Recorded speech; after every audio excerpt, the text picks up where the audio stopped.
Shalom and welcome to 2 Minutes of Torah. This year is entitled Parshat Yitro. Yitro's attraction to the Jewish people. The Gemara Zevachim mentions three possibilities of what's Vayishma Yitro. Rashi quotes 2 out of the 3.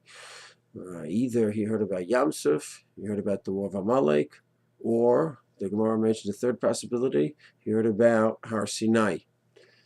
And each one has its own attraction. Rav Moshe and Darash Moshe elaborates the sense of justice of the Jews being saved from the war of Amalaik, the incredible miracle of Yamsuf, God forging a new life for the Jewish people at Matan Torah. Each one, of course, has an attraction.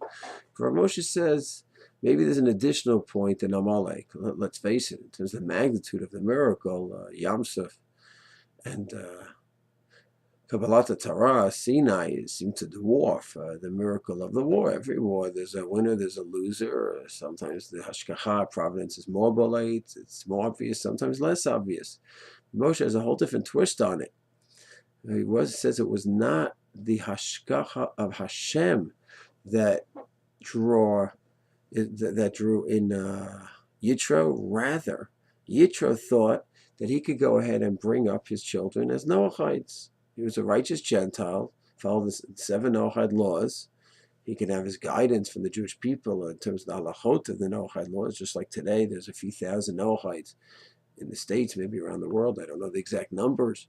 And they go to Orthodox rabbis for guidance on what exactly are the halachic, the psak, piskei halachot for the 7 Noachide laws. What's avodah zarah, what's not avodah zarah, how to set up a beit din, etc. They learn with them, they have shiurim with Orthodox rabbis. So Yitro thought maybe he could do that.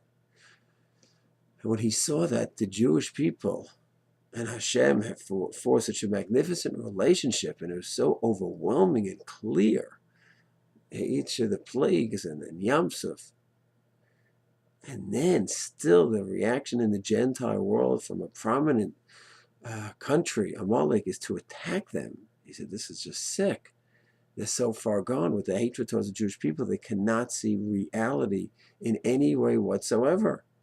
He says, if this is the Gentile world, this is a percentage of the Gentile world, this represents the Gentile world, I can't have any part of it.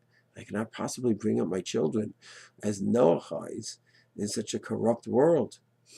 The pshat, to me, is a very interesting pshat. It's really twisting this simple notion. We always think Yitro was attracted because of God's miraculous intervention.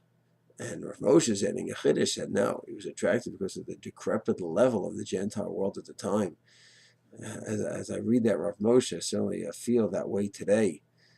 In our times, decades after the Holocaust, the world was more or less quiet and not so critical of the Jewish people, but maybe that was just a few decades of guilt that the world had after the Holocaust. But now it's all coming back. And we see that day after day after day, the Israeli state, whatever we do, we defend ourselves. We're going to be criticized. We accidentally kill someone, we're criticized. We kill terrorists, and children may be killed in the act, we'll be criticized. But no other nation would ever be condemned like that.